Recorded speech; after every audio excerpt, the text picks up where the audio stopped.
They thought she was just another cop, another small-town officer who'd fold under pressure. They laughed, taunted, and pushed her, thinking she was weak. But what they didn't know, she wasn't just a cop. She was a combat veteran. And by the time they realized it, it was already too late. But here's the real question.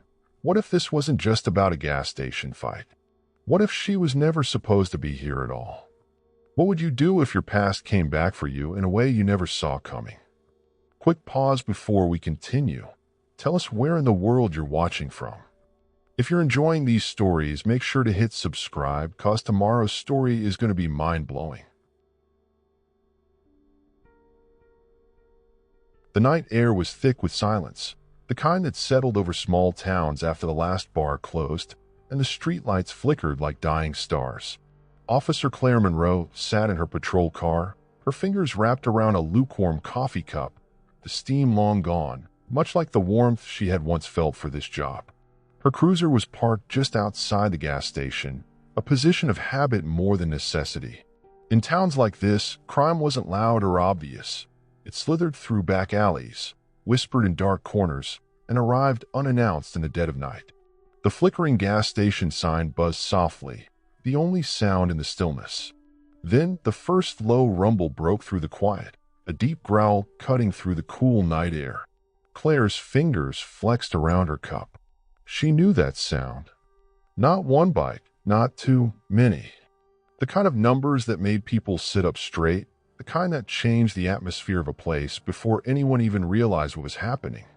She set her coffee down and shifted slightly in her seat, watching as the headlights pierced the darkness, approaching like a swarm of predatory animals hunting in a pack. The motorcycles roared into the gas station lot, the heavy thrum of engines vibrating the ground as a dozen bikers pulled in, their chrome and steel glinting under the dull fluorescent lights. They moved as one, their presence immediate and dominant, claiming the space without a word. The sound of engines cutting off left a strange vacuum, a silence that was instantly filled with laughter, loud, brash, and dripping with arrogance. Claire exhaled slowly, recognizing the script before it was even written. This wasn't about gas. It wasn't about snacks or a late-night stop on their journey. No, this was about something else, power, territory, and most likely boredom. She had seen this play out before, back in the military, back when men who mistook silence for submission made fatal errors in judgment. The gas station clerk, a young man barely old enough to be working a night shift alone, had frozen behind the counter, his hands gripping the edge of the register as if it could protect him. Claire didn't move. She simply watched. There was no need to escalate things, not yet. The leader of the group, a broad-shouldered man with a grizzled beard and cold eyes, swung his leg off his bike and took a few steps forward. He surveyed the lot as if he owned it, his gaze sweeping over the gas pumps, the empty parking spots, the dim glow of the convenience store. Then, finally, his eyes landed on her. A slow smirk tugged at the corner of his lips, and he nudged the man beside him, muttering something that made the others chuckle. Claire heard it. She was meant to. She was used to it. The doubt, the way men like him saw her uniform and assumed that was all there was to her. They didn't see the years of training, the battles fought in places most people only saw on the news, the scars, both visible and invisible, that had shaped her into the woman she was today. They saw a woman sitting alone in a patrol car, sipping coffee. They saw an easy target. And that was their first mistake. The leader took another step forward, rolling his shoulders back, making himself bigger, more imposing. The others followed, spreading out, testing boundaries, watching for reactions. They didn't find one in her. Claire didn't flinch, didn't shift in her seat. She simply waited, because that was another thing she had learned. People revealed their true intentions when given enough time. The silence stretched between them, a tension that coiled like a snake ready to strike. One of the younger bikers, eager to prove himself, took it a step further. He sauntered toward her car, tapping on the hood with his knuckles like he was knocking on a neighbor's door. "Hey there, officer," he drawled, his voice thick with mockery. "You lost or something? 'Cause this don't look like a place for..." Enough. The leader's voice cut through the night like a blade, and the younger biker immediately stepped back, smirking but obeying. Claire tilted her head slightly. Interesting. He had control over them, not absolute, but enough to keep them in check. That meant he was smart enough to know when a line was about to be crossed. Good. That meant he wouldn't be reckless. The leader studied her for a moment longer, his eyes narrowing just slightly, as if something about her wasn't adding up in his mind. She wasn't reacting the way he had expected. No fear, no nervous shifting, no reaching for her radio in a panic. Just calm. He didn't like that. He wasn't used to it. "You look awful comfortable sitting there," he finally said, his voice even but laced with something unspoken. "Most cops get real tense when we roll up."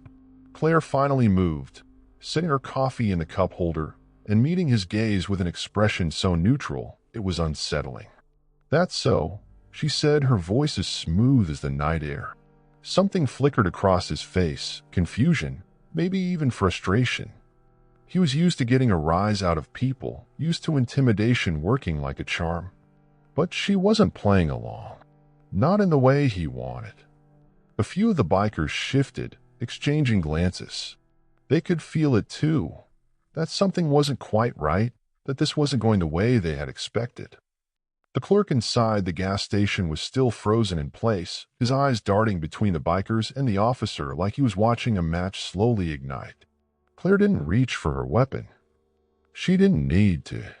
She wasn't looking for a fight, but if one came to her, she wouldn't hesitate.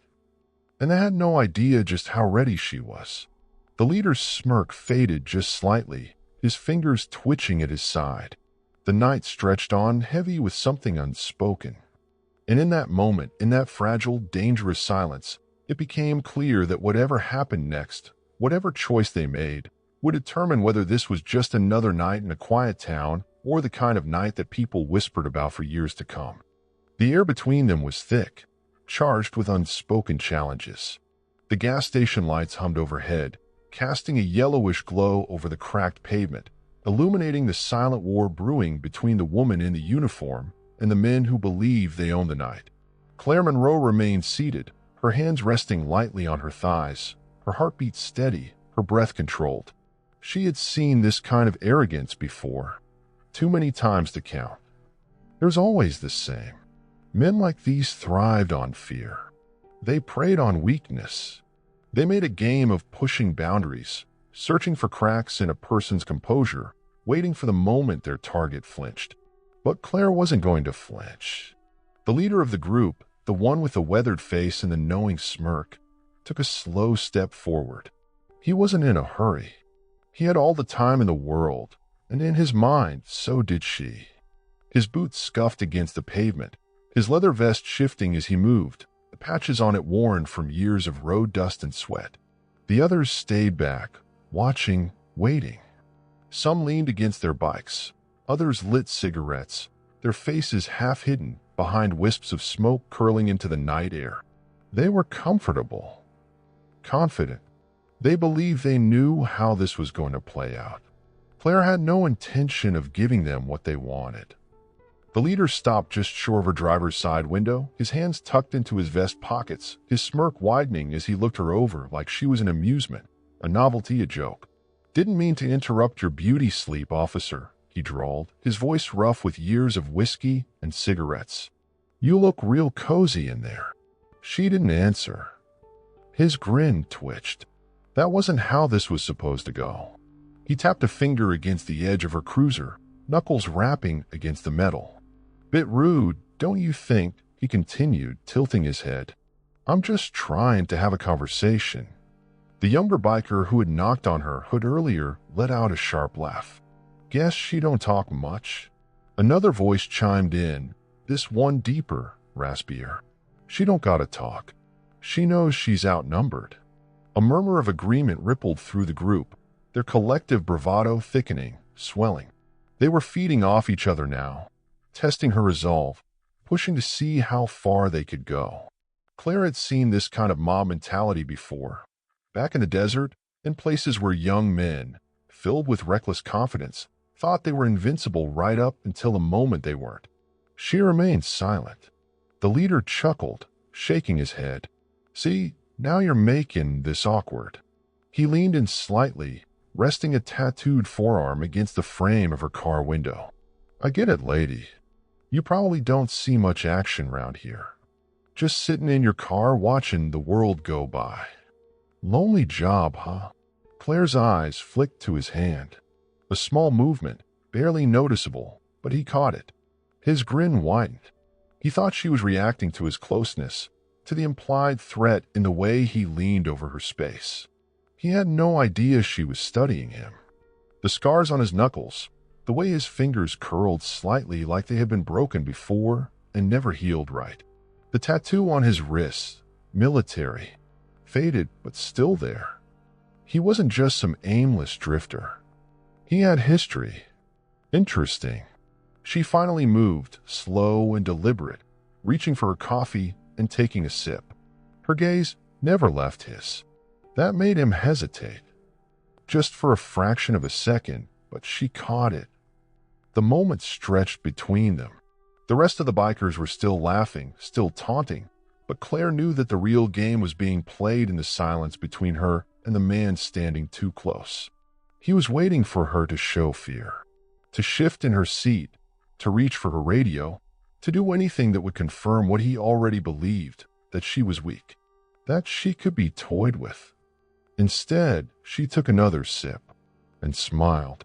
It wasn't a wide grin, not a smirk, not a challenge, just a slow, knowing curve of her lips, as if she had already read the end of this story and found it amusing.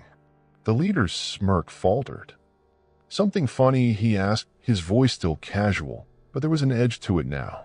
Claire set her coffee down. You tell me, she said, her voice smooth, measured. You seem to be the one working awful hard to get my attention.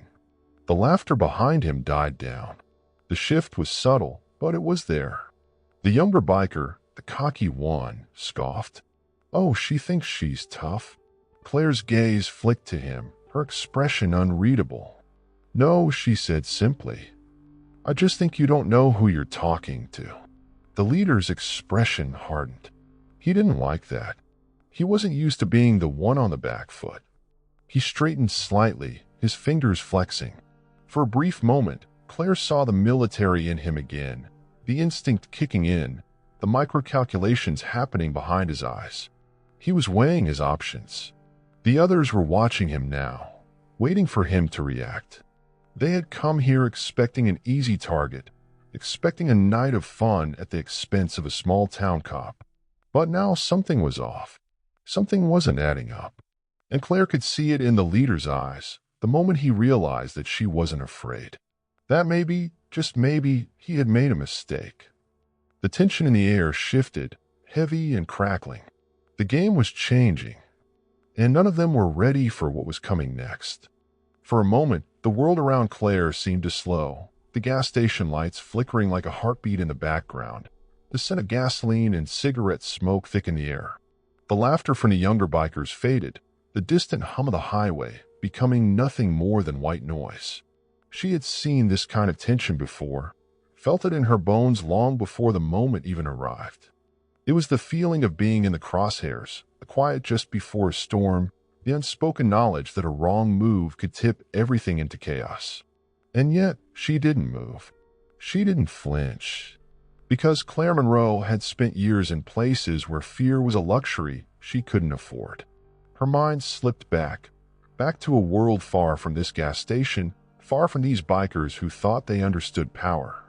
12 years ago, Kandahar province, Afghanistan. The desert stretched endlessly, a sea of gold and dust under a merciless sun. The air shimmered with heat, distorting the horizon, turning mountains into illusions.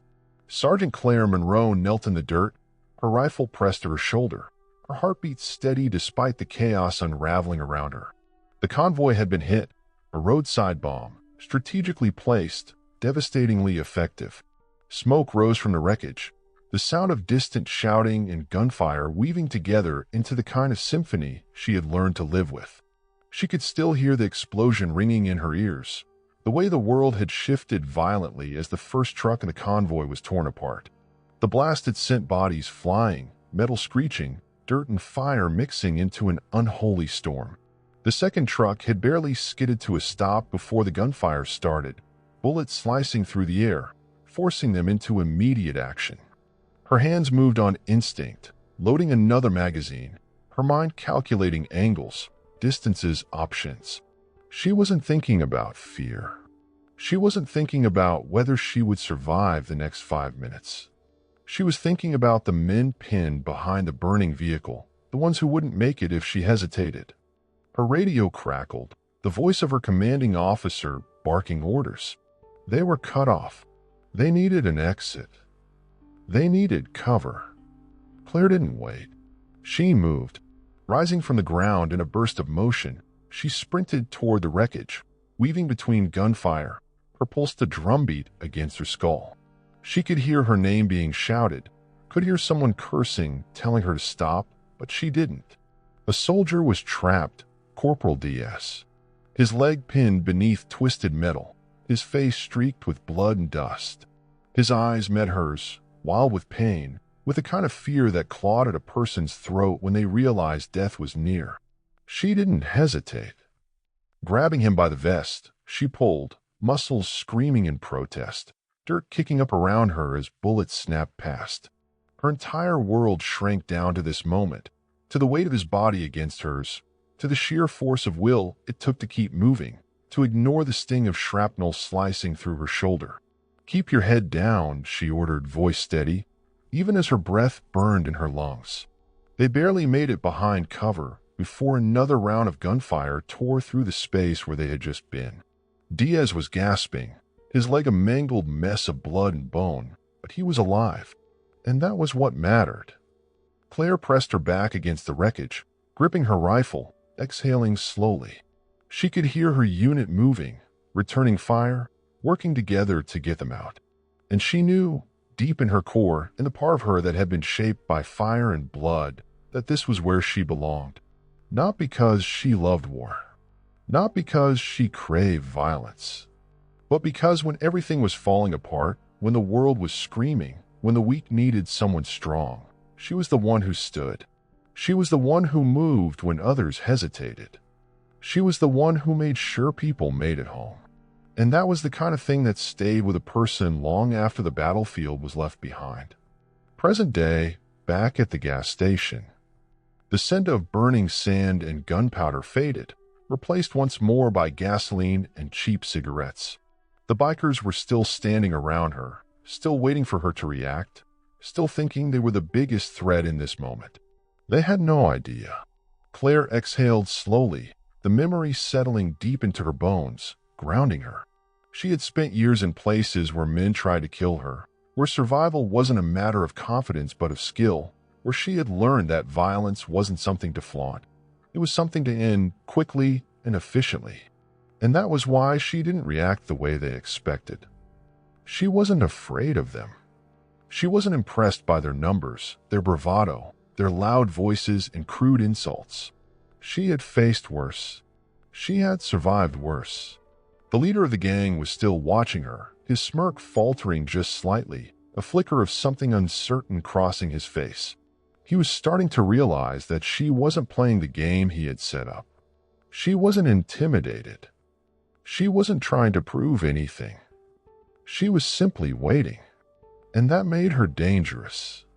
The younger biker, the one with the mouth, stepped forward again, emboldened by the silence, by the way his leader hadn't made a move. "What's the matter, lady?" he sneered. "Cat got your tongue?" Claire turned her head slightly, meeting his gaze with an expression so unreadable it was unsettling. And then finally she spoke. "You ever hear the saying, 'Let sleeping dogs lie'?" she asked, her voice calm, almost amused. The biker scoffed, shaking his head. "Yeah? What about it?" Claire leaned forward just slightly, her tone never changing. "Some dogs wake up hungry." The silence that followed was thick, heavy. The leader's eyes darkened, his fingers twitching at his sides. He understood the message. He didn't know what it meant exactly. He didn't know the details of the kind of training, the kind of experience that lived behind her eyes. But he knew enough to realize that maybe, Just maybe this wasn't the night to pick this fight. But the younger one, he wasn't that smart. And Claire could already see it, the exact moment when everything would shift, when restraint would no longer be an option, when the first move would be made. Because men like him never knew when to back down. And that was always their downfall. The night was a breath away from breaking. Claire could feel it. It was the same tension that had lived in the air before a firefight, the same quiet before a storm rolled in over the desert, the same moment before a predator lunged, inevitable, electric, and irreversible. She didn't have to look around to know that the gas station clerk was still frozen behind the counter, his wide eyes darting between the bikers and her. She didn't need to glance toward the dark highway to understand that, for now, they were alone. No passing cars, no backup, no easy way out. Just her, a pack of men who thought they owned the night, and the razor-thin line between order and chaos. The leader of the gang, she had started calling him grizzled in her mind, for the weathered face and the military tattoo he probably thought no one noticed, was still watching her, eyes sharp despite his lazy stance. He wasn't the problem. He had read the room. He wasn't entirely sure what he was dealing with, but he knew enough to realize something about Claire didn't fit. It was the younger one who was going to ruin everything. The kid, he couldn't have been more than 25, maybe 26, was still riding the high of their earlier laughter, still convinced that this was a game. He took a slow step forward, boots scuffing against pavement, confidence rolling off him in waves. "You talk real tough for a lady in a uniform," he said, sneering. "But I bet that badge is the only thing keeping you brave, huh?" He was baiting her. She didn't take the bait. He took another step, close enough now that she could see the ink on his fingers, the way his knuckles were scarred from fights he probably thought were impressive. He was close enough that she could see the reckless need for validation behind his bravado. "Go back to your bike." Claire's voice was calm, measured, unbothered.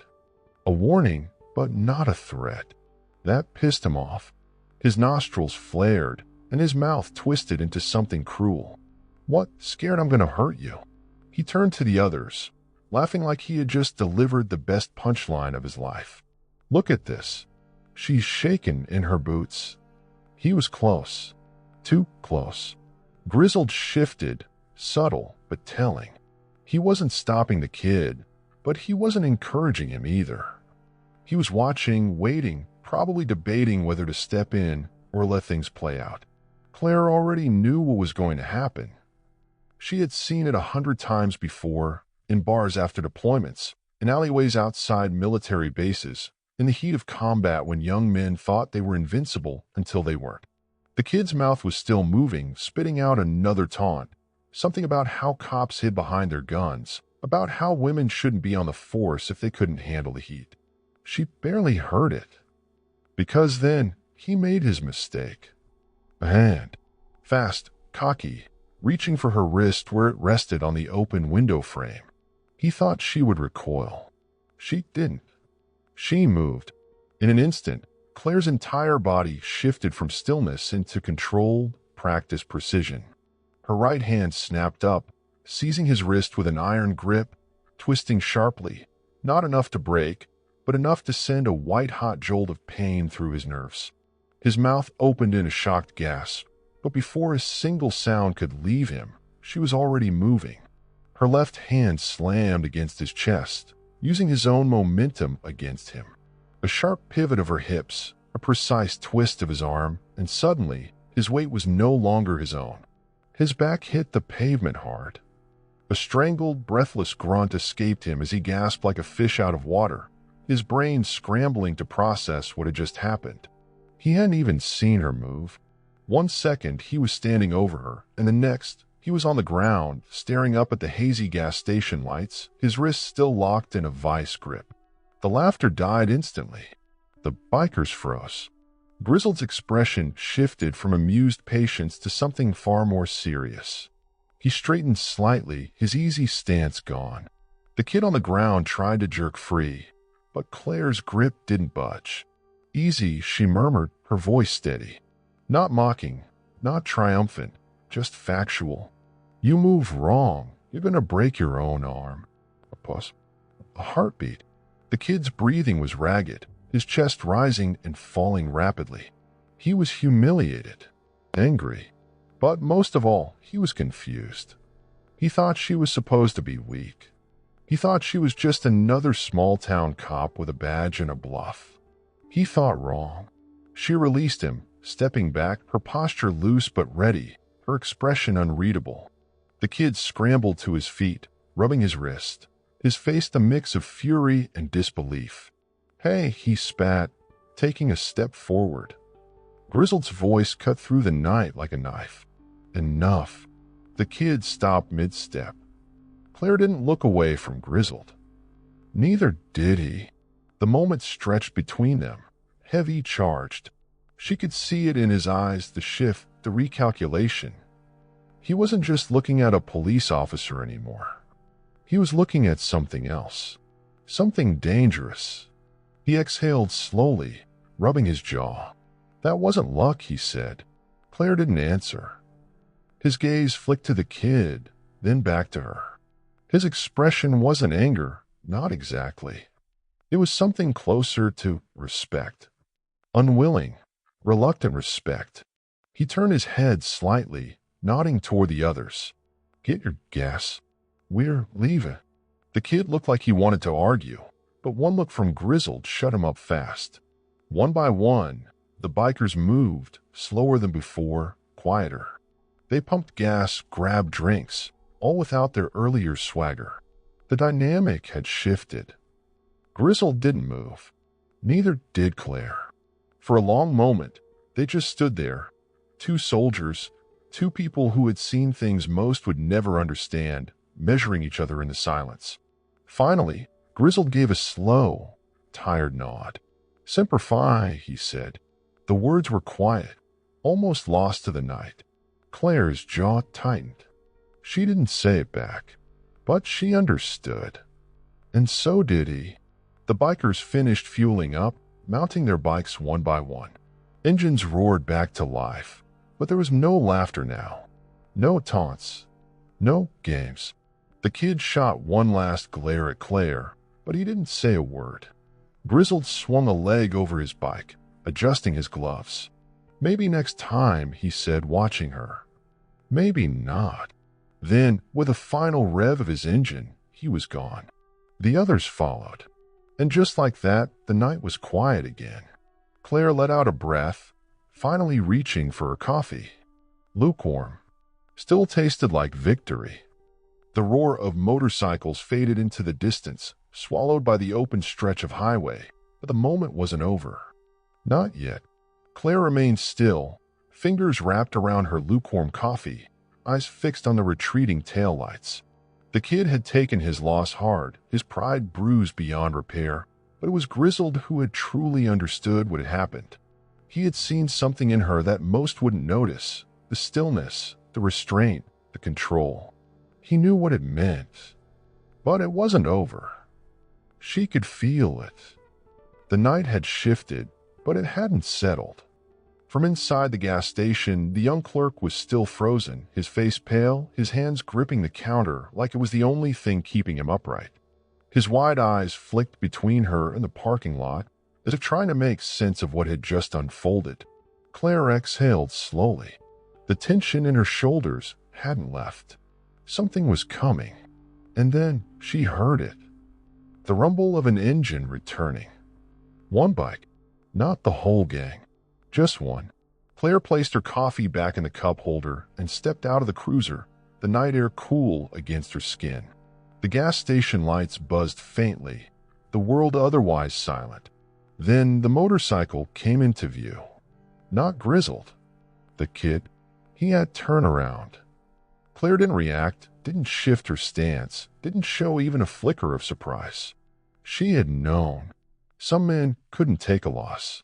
Some men had to prove something, to themselves, to others, to the world that had never given them the respect they thought they deserved. She had met plenty of them before. The kid pulled into the lot too fast, his bike skidding slightly as he came to a stop. He climbed off in a rush, his movements erratic, fueled by wounded ego and something far more dangerous, anger. He wasn't alone. Another biker had come with him, someone older but not smarter, someone who had probably encouraged this, convinced him he couldn't let it go. Claire stood perfectly still, her posture relaxed, but her mind was already mapping the next 10 seconds. Angles, movements, positioning, response times. She had run these calculations 1,000 times before. The kid stormed forward, his boots heavy against the pavement. "I ain't leaving till we finish this," he spat, voice tight with frustration. "You think you can just embarrass me like that? Think you can?" Claire moved. Not a warning, not a threat, action. Her right foot shifted slightly, just enough to adjust her balance, just enough to prepare. The kid didn't see it. He lunged. Big mistake. Her left hand shot out, catching his arm mid-motion, her grip firm but not yet punishing. In the same heartbeat, she pivoted her body, shifting her weight effortlessly, using his own momentum against him. The world flipped for him. 1 second, he was moving forward. The next, he was airborne. His body hit the pavement with a sickening thud, his breath leaving him in a sharp, pained gasp. Before he could react, before he could even think about getting back up, Claire was already on him. Her knee pressed into his shoulder, her left hand twisting his wrist just enough to keep him locked in place without causing real damage. She leaned in slightly, her voice quiet, controlled, lethal. "I told you," she murmured. "You don't know who you're talking to." The second biker, the idiot who had encouraged this mess, finally moved, reaching for something at his hip. Knife. Claire was already ahead of him. Her free hand snapped to her belt, fingers closing around the smooth metal of her baton. In one fluid motion, she extended it, the sharp snap of steel cutting through the night. The second biker hesitated. Claire's eyes locked onto his, unblinking. "You really want to do that?" she asked, her voice low, steady. The man's fingers twitched. The knife didn't leave its sheath. Smart choice. The kid beneath her groaned, still dazed, his breath ragged. The fight had left him, all of it. He wasn't built for this. He thought he was, thought he had something to prove, thought that size and anger made a man powerful. Claire knew better. She had seen better. She had fought men twice his size, men with real skill, men who had spent their whole lives perfecting the art of violence. And even they hadn't been enough to take her down.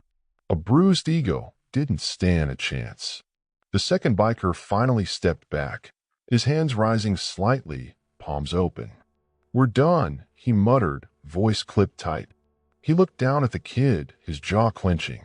"Get up." Claire released her hold, stepping back smoothly, her baton still in hand. The kid didn't move right away. He was still trying to process what had just happened. He had come back here for revenge, and instead, he had been put down faster than he could blink. Again. Finally, with a wince, he pushed himself up.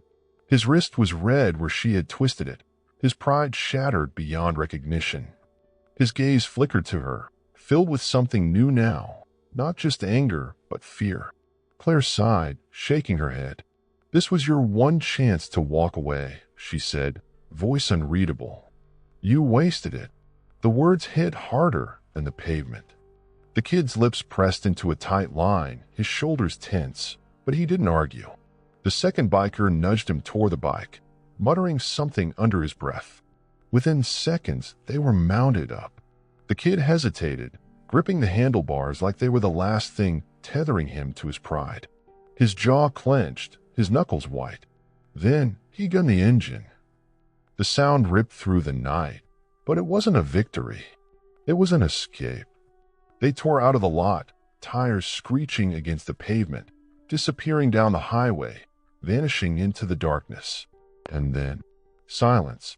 Claire exhaled slowly, finally lowering her baton. The tension in her muscles began to fade, but not completely. She turned, locking eyes with the gas station clerk through the window. He was staring, his mouth slightly open, his hands still gripping the counter like he couldn't believe what he had just witnessed. Claire sighed. She was going to have to explain this, wasn't she? She stepped back toward her cruiser, tossing the baton onto the passenger seat, reaching for her coffee again. Still lukewarm. Still tasted like control. And as she sat back, leaning against the door, she let the night settle back into its usual rhythm. Because now, it was over. Or at least, that's what she thought. She had no idea what was about to come next. Something bigger. Something worse. And this time, walking away wouldn't be an option. The stillness after an event like that was always deceptive. It sat heavy in the air, coiled like a snake waiting for the next movement to disturb it. Claire Monroe had seen it before. After firefights, after disasters, after moments that seemed to rip reality apart for just a second. It was the kind of stillness that held its breath, that waited to see what would happen next.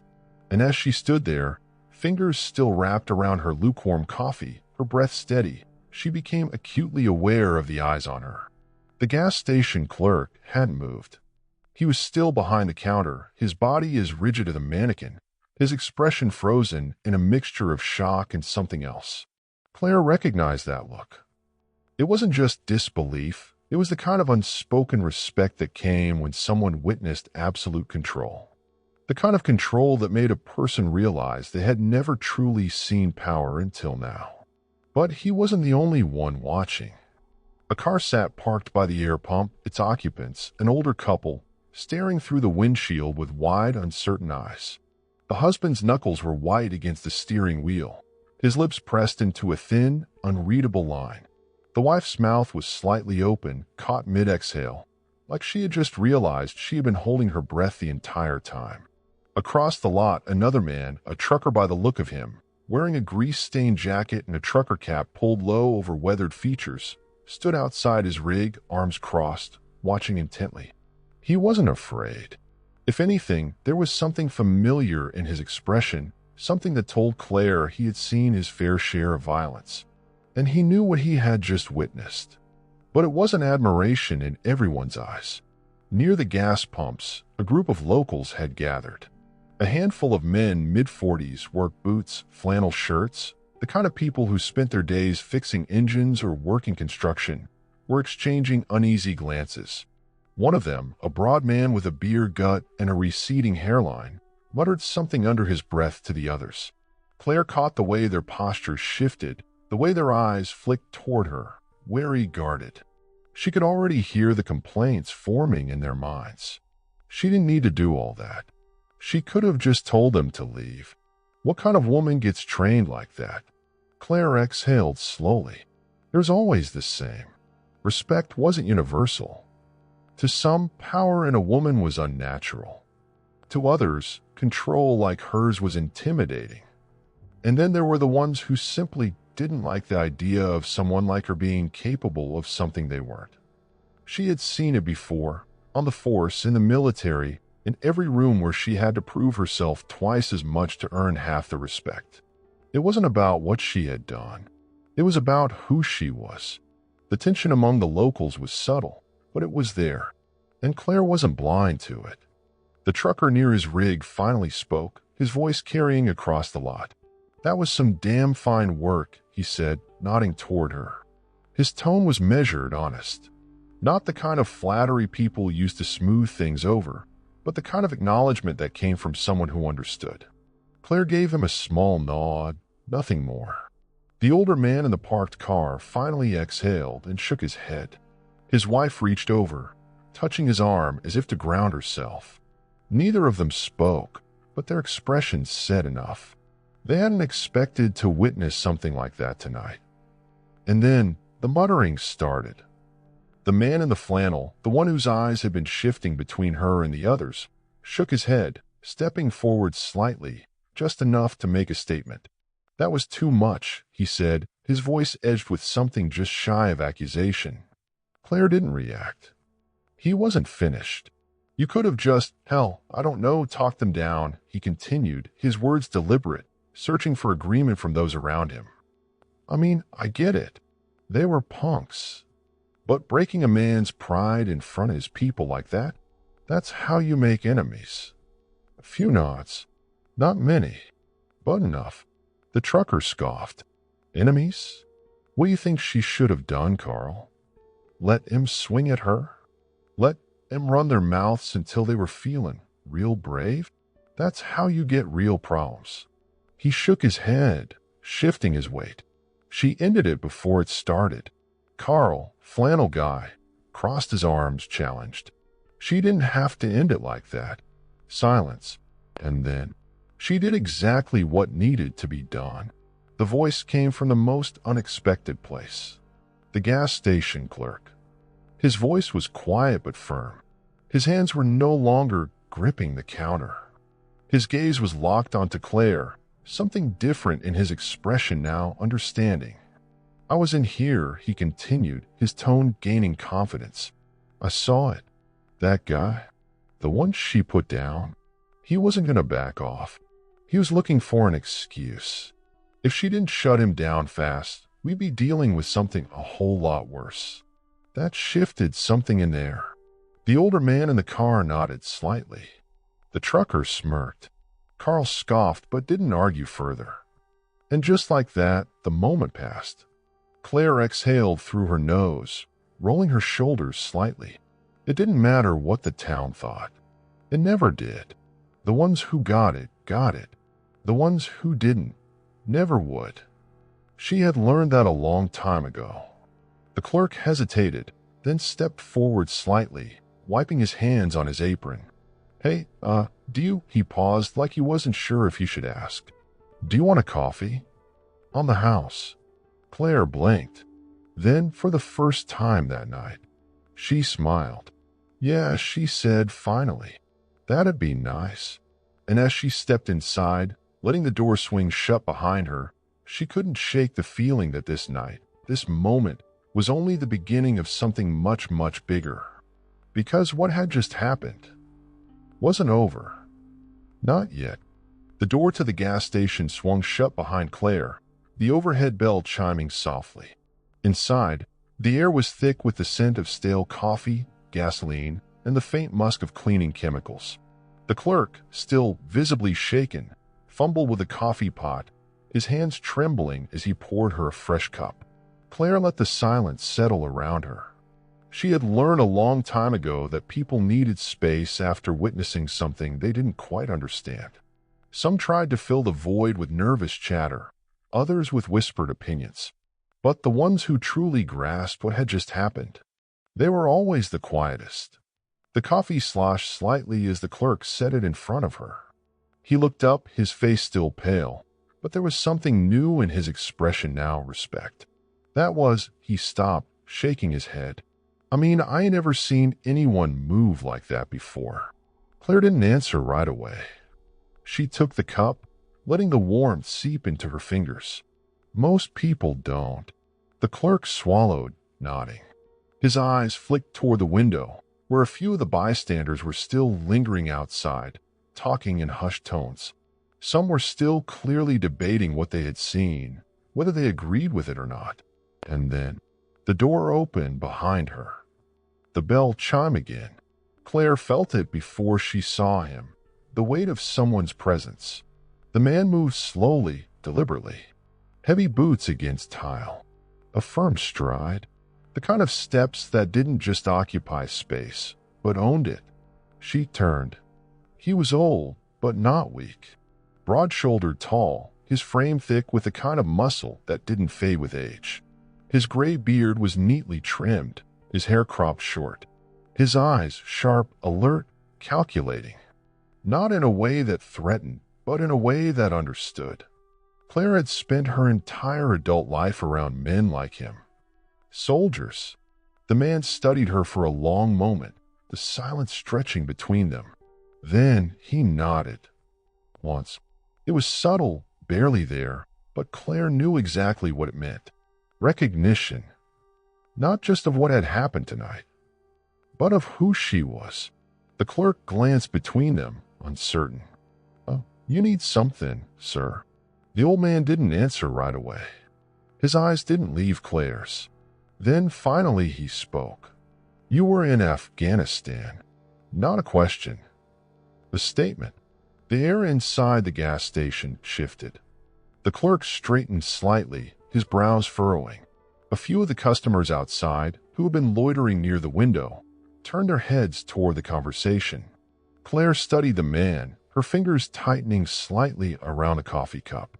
She had spent years perfecting the art of concealment, not just physically, but emotionally, mentally. It was how she had survived, how she had kept herself separate from the weight of everything she had seen, everything she had done. But this man, he saw through it. She could tell. Claire lifted the cup to her lips, taking a slow sip before finally responding. A long time ago. The man nodded again, slower this time. His gaze dropped briefly to her shoulder, the same one that had taken shrapnel during the ambush that nearly ended her life. The scar wasn't visible beneath the uniform, but he knew it was there. You were combat. Another statement. Another certainty. Claire sighed, setting the coffee down. What do you want? The man gave a low chuckle, shaking his head. Not a damn thing. Just wanted to see if I was right. The clerk exhaled sharply, his eyes flicking between them. Wait, hold on, how do you even know that? The old man tapped his temple lightly. You don't spend 20 years in the Corps without learning how to spot your own. His gaze returned to Claire. The way you moved out there, the way you waited before you acted, that ain't something they teach at the police academy. He wasn't wrong. Claire tilted her head slightly. Marines. He nodded. Gulf War.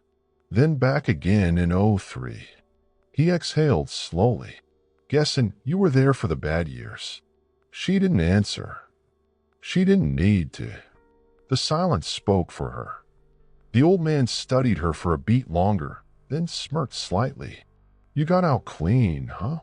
Claire's jaw clenched. No one got out clean. But she didn't say that. Instead, she leaned against the counter, her voice quieter now. You gonna tell me your name, or just stand there making observations all night? That made him chuckle. James. He extended a hand, rough and calloused, a lifetime of labor carved into his skin. Claire hesitated for only a second before shaking it. His grip was firm, not aggressive, just solid. James glanced toward the door, where the last of the bystanders were still gathered.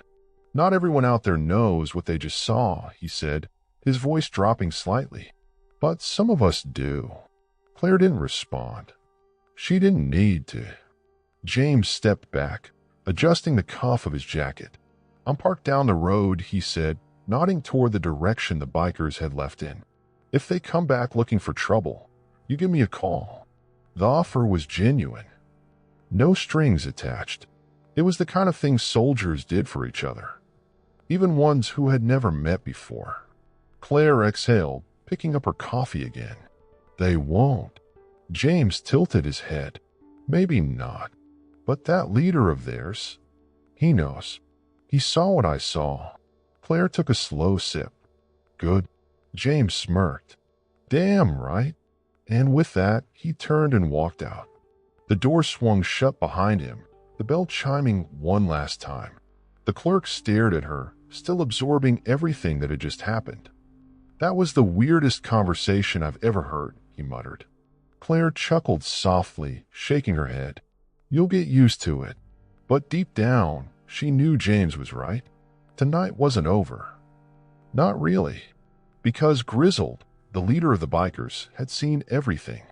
And men like him didn't just walk away from things like that. They remembered. And they waited. For the right moment. For the right reason. And Claire had a feeling she'd be seeing him again sooner than she'd like. The coffee had cooled by the time Claire stepped back outside. The night air was different now, not just in temperature, but in weight. There's always a shift after moments like this. An unspoken acknowledgement that something had happened, something that couldn't be undone. The parking lot was mostly empty now, except for a few lingering figures. The trucker had gone back to his rig, but he was still watching from the cab, his elbow resting on the window as if waiting to see how this all ended. The older couple had finally driven off, but not before giving Claire a look that was somewhere between gratitude and unease. And then there was Carl, flannel guy, still standing near the gas pumps, arms crossed, face twisted in something close to disapproval. He hadn't let it go. Claire exhaled slowly. She wasn't surprised. She had met men like Carl before, the kind who didn't like things they couldn't understand, who felt threatened by people who didn't fit into the boxes they had built in their minds. And as she walked past him toward her cruiser, he made sure she knew exactly how he felt. "This ain't how things are done around here," he muttered. Claire stopped mid-step, turning her head slightly. Carl scoffed, shaking his head. "You think this is over? You think they're just gonna let it go? You embarrass them. I stopped a problem before it started." Carl let out a humorless chuckle. "Yeah? And what happens next time? When they come back looking for payback?" The words hung in there, because that was the real question, wasn't it? Was this over? Or had she just set something worse into motion? Claire had options. She could press charges. The cameras inside the gas station had caught everything. She could have the kid arrested for assaulting an officer. She could have the other biker booked for reaching for a weapon. She could make sure that this wasn't just a warning, that it was a consequence. Or she could let it go. She could let them walk away. And Claire knew what the world would expect her to do. She was a cop. This was a black and white situation in the eyes of the law. She had been provoked, attacked, and she had defended herself. She had every right to make an example out of them. But Claire had learned a long time ago. Nothing was ever truly black and white. She had seen men make one bad decision in a moment of weakness and lose everything. She had seen young soldiers hesitate in battle, men who weren't bad, just scared, just lost, just too stubborn to back down. And she had seen what happened to people when they weren't given a way back from those mistakes. Claire turned fully now, facing Carl directly. "You seem real invested in how I handle my job," she said, her tone even. "Tell me, if I press charges, does that solve the problem? Or does it just make them desperate?" Carl's jaw tightened. "So you just let him off the hook?" "Maybe. That's a mistake." Claire studied him. Then she took a slow step forward. "Tell me something, Carl," she said, voice calm but firm. "You ever fought in a war?" Carl hesitated. His fingers twitched slightly, his posture shifting just enough to betray the answer. "No." She nodded, as if she had expected that. "See, the thing is, when you've been in one, you learn something real fast." She took another step closer. "Some fights," she murmured. "You don't win by swinging first. You win by knowing when not to." Carl swallowed. She could see it, the flicker of doubt in his expression, the unspoken challenge crumbling under the weight of something he couldn't argue against. But he wouldn't admit it. Not out loud. Instead, he let out a breath, shaking his head. "I just hope you're right." Claire didn't answer. She didn't need to. She turned back toward her cruiser, finally reaching for the door handle. "Officer." She froze. The voice wasn't Carl's. It came from behind her, low, familiar, measured. Claire turned slowly. "James." The old Marine stood near his truck now, arms crossed, watching her closely. He had stayed, not just to see how things played out, but to see what she would do next. Letting him walk, he said, nodding slightly. "That's the right call." Claire didn't react. James sighed, shifting his weight. "But that don't mean this is over." Her fingers tightened slightly around the door handle. She knew that. She had always known that. James exhaled. "Men like that, they don't come back the way you think they will." Claire tilted her head slightly. "You saying I should have handled it differently?" James shook his head. "No, I'm saying you should be ready." A long silence stretched between them, and then James reached into his pocket, pulling out a scrap of paper. He stepped forward, holding it out. Claire hesitated. Then she took it. A number. James nodded toward it. "That's me." His gaze hardened. "And that's in case they come back looking for something you ain't ready for alone." Claire studied him for a long moment. Then she folded the paper and tucked it into her pocket. She didn't thank him. She didn't need to. James gave her one last knowing nod before stepping back, heading toward his truck. Claire finally climbed into her cruiser, shutting the door behind her. For a long moment, she just sat there, staring at the darkened road ahead. She had made her choice. She had let them go. But James was right. This wasn't over. And when the next move came, she'd be ready, or she'd lose everything. The night stretched endlessly ahead of her, the road illuminated only by the dull glow of streetlights as Claire drove through town. She kept one hand on the wheel, the other resting lightly on her thigh, her mind far from the familiar streets she had patrolled for years. Something about this wasn't sitting right. She had seen plenty of biker gangs in her time, groups that rolled into town, raised hell, then moved on to the next place where no one knew their names. But something about this crew, about Grizzled and his men, didn't fit that mold. They weren't just passing through. They were here for a reason. And if there was one thing Claire had learned from her years in the military, from the countless hours spent tracking enemy movements, studying their patterns, preparing for the next attack, it was that nothing happened without a reason. She needed to know what that reason was, and she knew exactly where to start. The bar sat on the outskirts of town, nestled between a long stretch of highway and a rundown motel that had seen better days.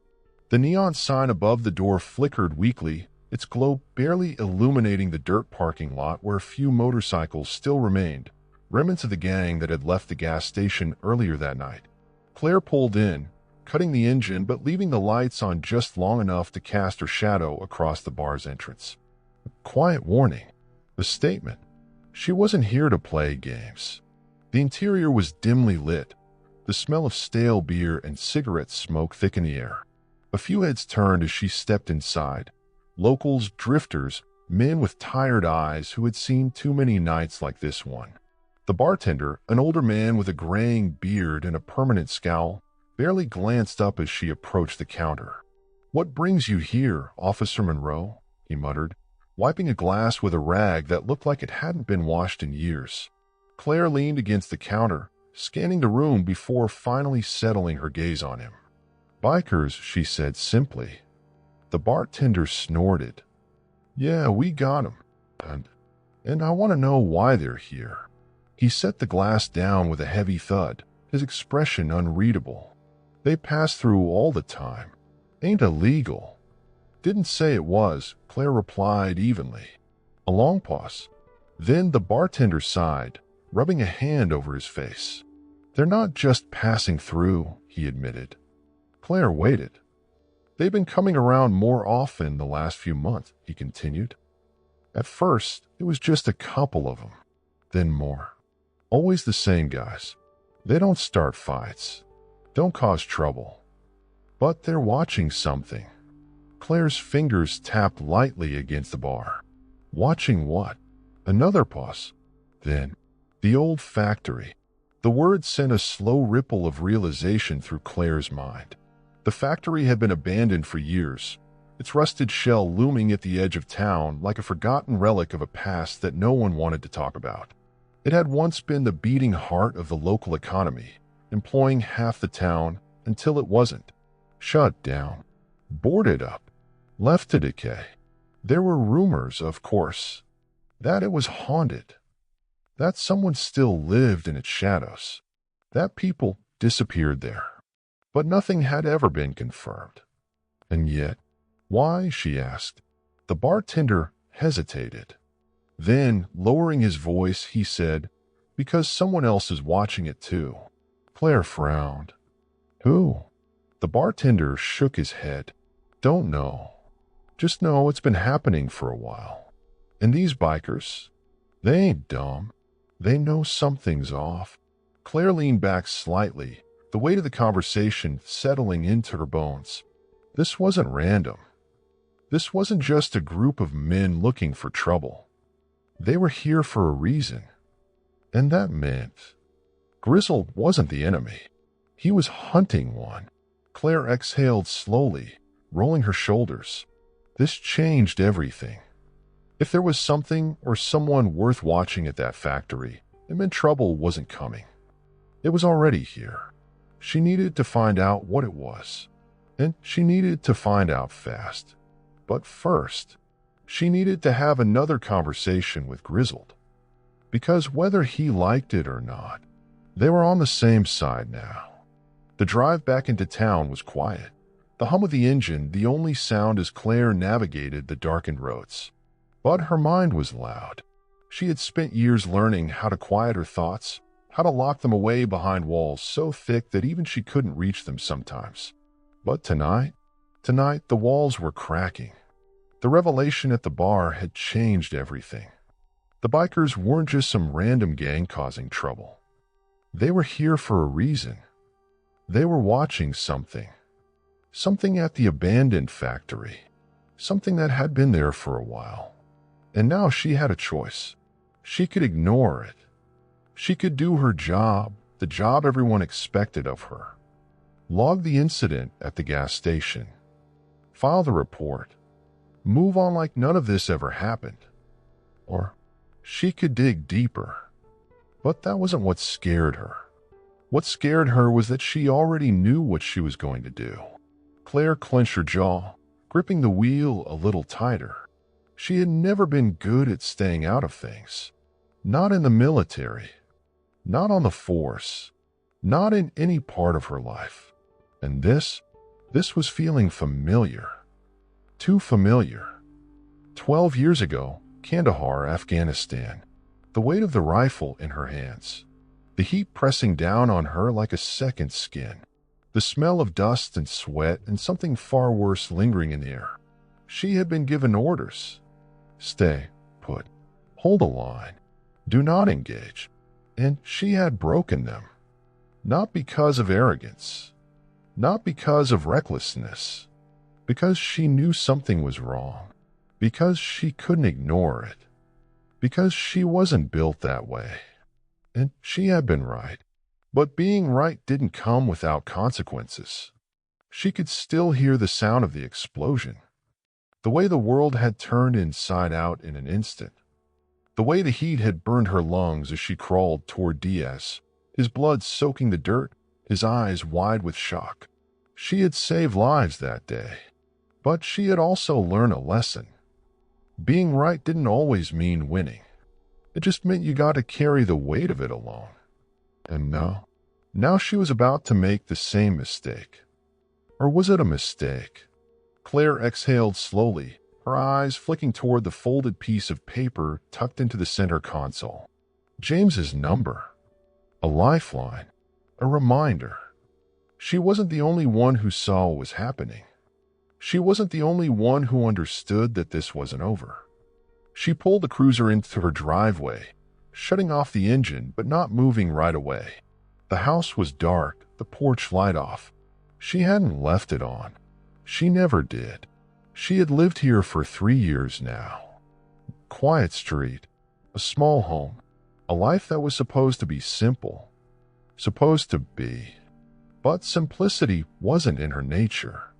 She ran a hand through her hair, leaning back in the seat, letting the silence wrap around her. What was her next move?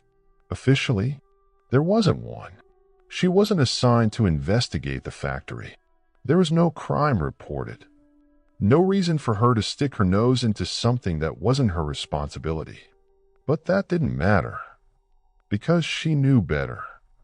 And if there was one thing she had learned, asterisk asterisk from the battlefield to the streets, asterisk asterisk, it was that the moment you ignored your instincts, that's when things went bad. Claire grabbed the folded piece of paper, running her thumb over the numbers before tucking it into her pocket. She had a decision to make, and deep down, she already knew what it was. She was going to the factory. She just hoped she wouldn't regret it. Claire wasn't one for hesitating. She never had been. Hesitation was what got people killed in war. It was what made the difference between a soldier coming home in one piece and being carried back under a flag. But now, sitting in her cruiser, parked a few blocks away from the abandoned factory, she felt something unfamiliar. Doubt. She had come here because she knew something was wrong. The bikers weren't in town by accident. The factory wasn't just another forgotten building. Something was happening here. But what if she was wrong? The thought gnawed at her in a way she wasn't used to. She had spent her whole career trusting her instincts, trusting that when something fell off, it meant something was off. But what if this time was different? She exhaled slowly, fingers tapping against the wheel. Then movement. A single motorcycle rolled toward the factory, its engine a low purr against the silence. Claire tensed, watching as the rider pulled into the gravel lot, killed the engine, and dismounted. She knew that silhouette. Grizzled. For a moment, she just watched him. He didn't go inside. He didn't make a move. He just stood there, staring at the factory, hands resting on his belt like he was waiting for something. Or someone. Claire sighed, reaching for the door handle. No turning back now. The gravel crunched beneath her boots as she stepped out of the cruiser, moving with the same quiet confidence she had carried into war zones. She didn't hurry. Didn't act like she was sneaking up on him. She wanted him to know she was coming. Grizzled turned before she even reached him, his sharp eyes already locked onto hers. Figured you'd show up, he muttered. Claire stopped a few feet away, arms loose at her sides. Yeah? And why's that? A small smirk tugged at the corner of his mouth. Because you couldn't leave it alone. She didn't deny it. Grizzled sighed, running a hand over his beard. You a cop or a soldier first? The question caught her off guard.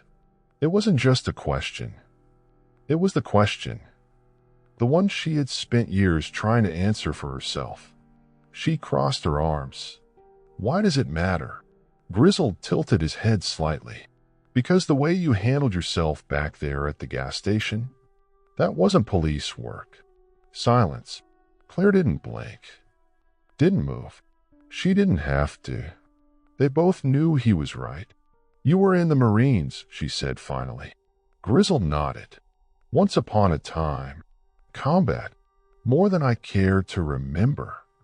He paused, eyeing her. And you? She didn't answer. She didn't have to. Grizzled chuckled, shaking his head. Yeah, figured. A long silence stretched between them. Then, finally, Claire sighed. Tell me what's going on here. Grizzled looked back at the factory, his expression unreadable. I can't do that. Claire exhaled through her nose. You just don't want to. Grizzled turned to her, something shifting in his gaze. And what about you, officer? You here as a cop? He tilted his head. Or are you here as something else? Claire clenched her jaw. Because she knew exactly what he was asking. She had come here looking for answers. Looking for the truth. But the truth was, she wasn't here as an officer of the law. She was here because she needed to know. Because she couldn't let it go. Because this felt too much like the past. And now he knew it too.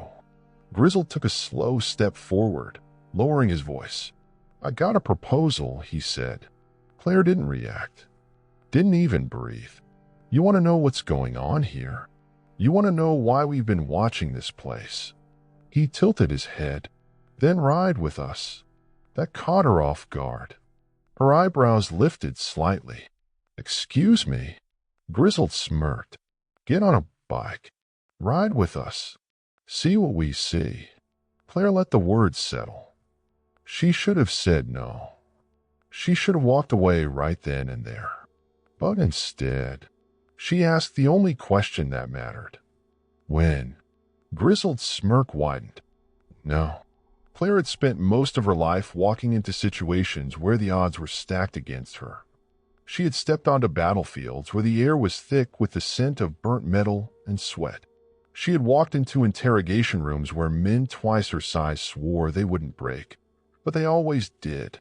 She had stood her ground against people who underestimated her, who thought the quiet ones were the weakest, who thought the calmest person in the room was the least dangerous. They were always wrong. But this was different. Because this wasn't a fight she could win with muscle.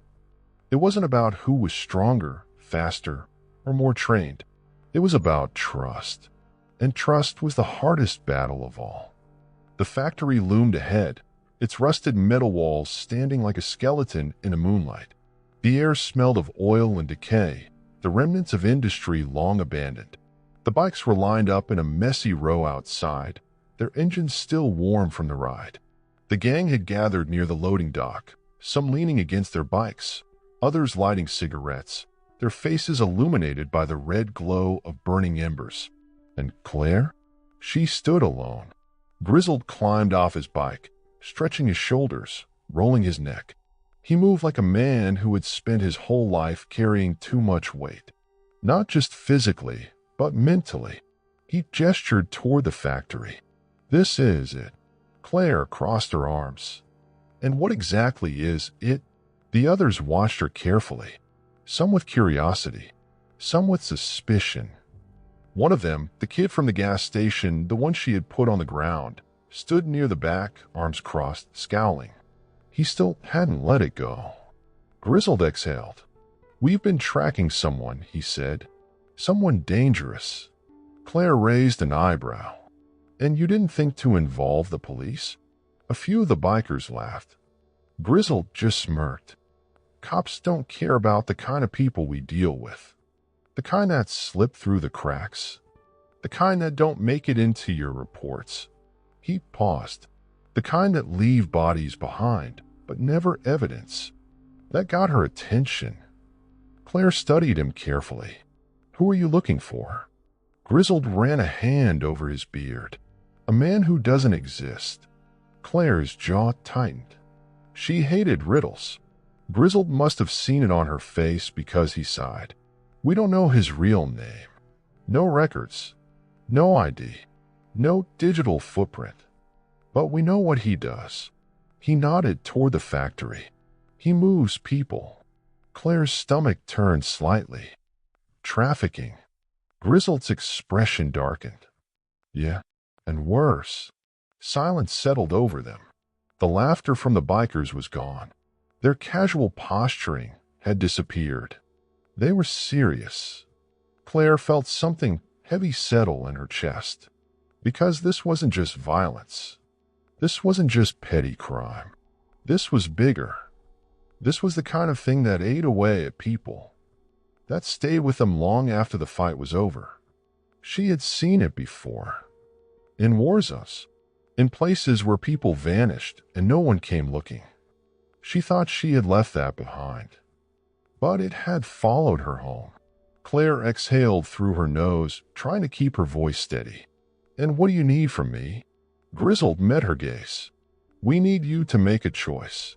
The way he said it sent a chill down her spine. He wasn't asking for backup. He wasn't asking for protection. He was asking for something else. He was asking her to stop being a cop, to step outside the law, to do what needed to be done, even if it meant breaking the rules she had spent years upholding. Because men like the one they were hunting, the law didn't touch them. The system didn't catch them. And the people who tried to stop them didn't live long enough to talk about it. Claire's fingers curled into fists at her sides. She had spent her entire life trying to be better than the darkness she had seen, trying to hold the line between order and chaos. But what if the line was an illusion? What if it was just something good people told themselves so they could sleep at night? She felt the weight of every decision she had ever made pressing down on her. She had told herself she left war behind. She had told herself she was done fighting battles that didn't belong to her. She had told herself she was just a police officer now. But deep down, she knew the truth. She wasn't built to walk away. She wasn't built to stay out of it. And that terrified her. Grizzled studied her, his voice low. "You don't have to decide now." But when the time comes, he tilted his head slightly. "You're either in, or you're in the way." The words hit harder than they should have, because she knew what he meant. There was no middle ground here. Not in war. Not in this. Claire took a slow, measured breath. Then finally she nodded. Not an agreement. Not a refusal. Just a promise. That when the moment came, she'd be ready. One way or another. The factory was silent, but it wasn't empty. Claire could feel it, an almost palpable presence lurking beyond the rusted walls, hidden behind the shattered windows and crumbling infrastructure. This place had once been alive, filled with the hum of machines, the steady rhythm of labor, the echo of voices that belonged to a town that had depended on it. Now it was a graveyard. Not for machines, for secrets. She exhaled slowly, scanning the bikers as they stood in loose formation near the loading dock. There was no more posturing, no more bravado. They were on edge, because they knew something was wrong. Claire turned to Grizzled. "Show me." The old Marine studied her for a moment, then nodded once, signaling for the others to follow. They moved as a unit, stepping carefully over the uneven ground, boots crunching against gravel. Claire's instincts were screaming. Her pulse was steady, but her muscles were tense, her breath measured, every nerve in her body preparing for something she couldn't see yet. Something bad. Grizzled led her through a rusted doorway, his broad shoulders barely fitting through the frame. The inside was worse than she expected. The air was thick with dust and rot, the scent of something that had been left to decay for too long. Dim light filtered through the broken ceiling, casting long, eerie shadows across the cracked concrete floor. And then she saw it. Her breath caught in her throat. A chair, bolted to the floor. Old, rusted shackles still attached to the armrests, the kind used for holding someone in place. Bloodstains on the ground, dried and dark, layered over years. And beyond it, a wall covered in photographs. Claire moved closer, her stomach twisting into knots. She reached out, pulling one of the pictures off the wall. The edges were worn, creased from too much handling. It was black and white, gray-annealed. Her fingers tightened. She knew this face. Not personally, but she had seen it before. Military records, unclassified reports, men who were supposed to be dead. Her pulse pounded in her ears as she scanned the rest of the images. Some were new, others decades old, all of them connected. And then she found herself. Claire went still. Her own face stared back at her from a photo that had no business being here.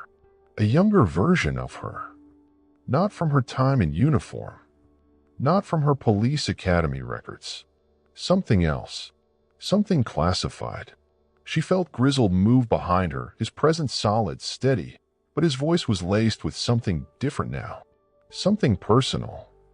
"You were never supposed to see this," he murmured. Claire turned slowly, her fingers still clutching the photo. "You knew." Grizzled exhaled. Not at first. His gaze flickered to the pictures, his jaw tightening.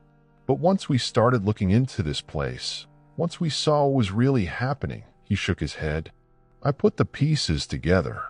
Claire swallowed, her throat dry. "Explain," she said, her voice quiet but demanding. Grizzled hesitated. Then, finally, he spoke. "There's a reason you don't remember everything about your last deployment." Her body went rigid. A cold weight settled in her chest, heavy and suffocating. "What did you just say?" she whispered. Grizzled met her gaze. "You were there," he said, nodding toward the photos. "You were part of it. And you don't even know." The factory walls felt smaller now. Claire's breath came slow and deliberate, her mind racing, memories pressing against the edges of her consciousness, fragments she had buried so deep she had convinced herself they weren't real. She clenched her jaw. "You're lying." Grizzled sighed. "I wish I was." Claire turned back to the wall, her vision tunneling as she scanned the faces again. Men she had fought beside. Men who had vanished. Men who had been listed as Kia. And yet, here they were. Alive. Or at least they had been. She reached out, her fingers brushing over another picture. It was faded, torn at the edges. A man in a chair, shackled, head down. Claire's stomach dropped. She had seen that chair before. But not here. Not in this town. Not in this life. Afghanistan. Her breathing hitched. A flashing memory. Sand. Heat. Dark room. The sound of someone screaming. She squeezed her eyes shut, pushing it away. This wasn't possible. This wasn't real. And yet, the evidence was right in front of her. She turned to Grizzled, her voice tight. Who were these people? Grizzled hesitated. Men who were supposed to be ghosts. Claire's hands curled into fists. And why do I have a picture here? Grizzled exhaled through his nose, rubbing a hand over his beard. Then, he finally said it. Because, Monroe, you were part of whatever happened here. The words hit like a hammer. Claire took a step back, shaking her head. No, she whispered. But the factory told a different story. And suddenly, she wasn't sure what was real anymore. She wasn't sure who she really was.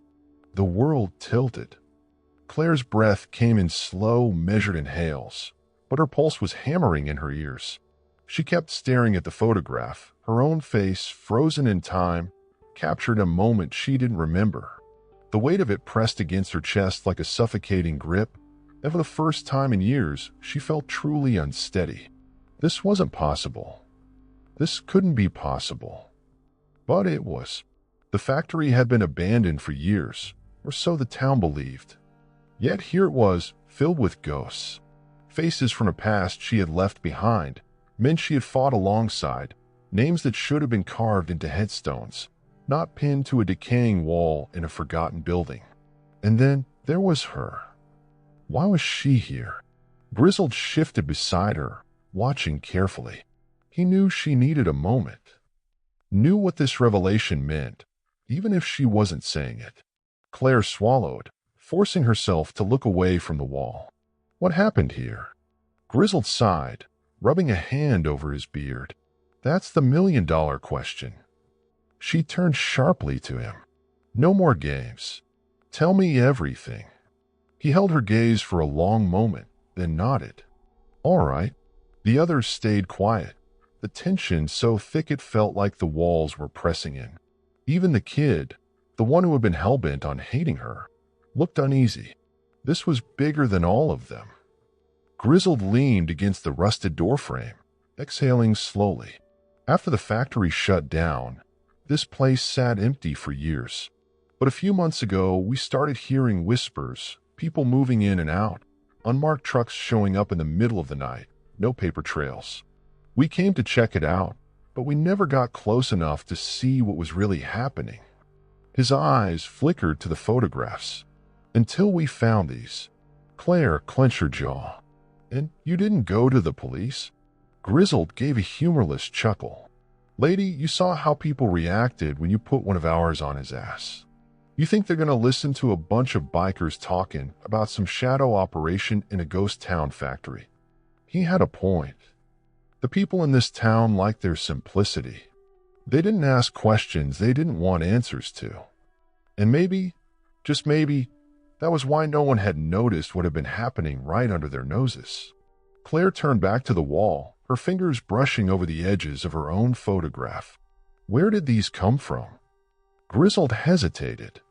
That's where things get weird. She gave him a look. Because up until now, this has all been completely normal. He smirked slightly, but there was no humor in it. One of our guys broke in a few weeks back. Found these pinned up just like this. Like someone wanted them to be found. A chill ran down Claire's spine. Someone wanted her to see this. Someone knew she'd come. Her fingers curled slightly. You said there's no record of the man running this operation. Grizzled nodded. No name. No face. Just whispers. Claire exhaled through her nose. That's not true. Grizzled frowned. What do you mean? She reached into her pocket, pulling out the folded piece of paper James had given her earlier. She had barely looked at it before. Just an old Marine offering a lifeline, a phone number in case things went sideways. But now, she unfolded it, her breath hitching as she read what was scrawled across the bottom. Not just a number, a name. Her blood ran cold. Grizzled watched her carefully. What is it? Claire lifted her eyes, her pulse the dull roar in her skull. She barely whispered it. James. The room went silent. Grizzled's expression shifted, realization dawning. You're Marine, buddy? Claire nodded slowly, her mind racing. James had known. He had known something. That's why he had given her the number. Not just as a backup plan, but as a warning. She turned to Grizzled. Where did your guy find these photos? Grizzled hesitated. Upstairs. Claire didn't wait.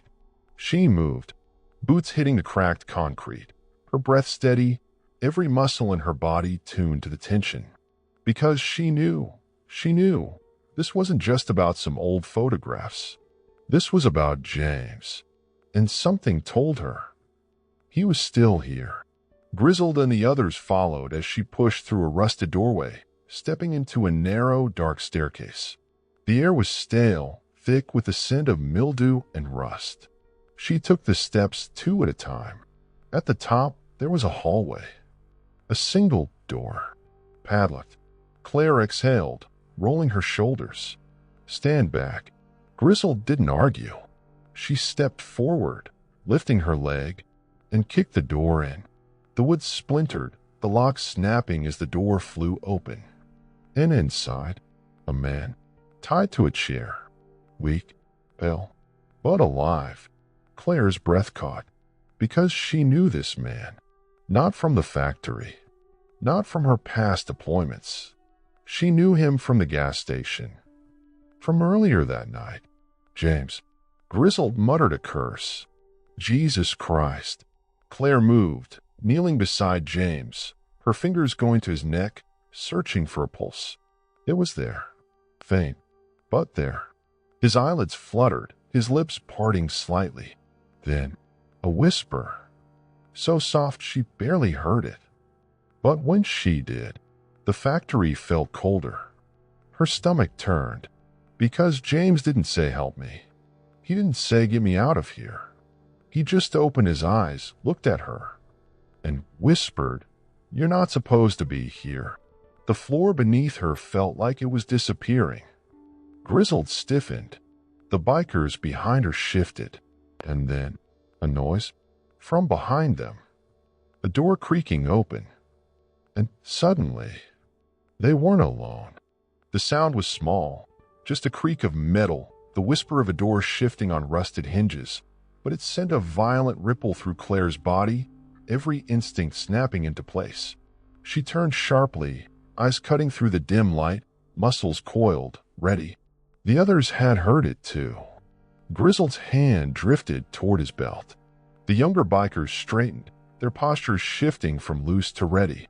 James was still slumped in a chair, breathing shallow, watching. And then, the shadows in the hallway moved. Not footsteps, not a rush of attack, just a presence. Claire's breath came slow and even, forcing herself to stay calm. Control the fear. On the moment. Then a voice, low, even, almost bored. You should have left this alone. Claire's blood turned to ice. The voice wasn't unfamiliar. It wasn't random. It was one she had heard before. A long time ago. In a different world. In a war zone where men with no names made people disappear. No. Her chest tightened. This wasn't just some trafficker. This wasn't just some criminal running an operation out of an abandoned factory. This was bigger. And the worst part, she knew who it was. Slowly, deliberately, a figure stepped into the light. A man. Not old, not young, but impossibly familiar. His face was clean, controlled, unimpressed. The way he carried himself, it was military. Special forces. The kind of man trained to erase problems. And the moment she saw him, it clicked. The missing memory. The thing that had been nagging at her all night. Why this town? Why this factory? Why these photos? This wasn't just an operation. This was a cover-up. And Claire Monroe? She had just stepped right into it. The man tilted his head slightly, eyes scanning her like he was taking notes. Then he smirked. "You don't remember me, do you?" Claire's jaw clenched. She did. She just wished she didn't. Because she knew, in that moment, this wasn't a battle she was meant to win. It was a story that had already been written. And she had no idea how it ended. But she was about to find out. The hard way. Fade to black. What happens next? Should Claire play along to survive, or does she fight back knowing she might not make it out alive? Leave your thoughts in the comments below. And remember, some battles don't end when the war is over. They just change battlefields.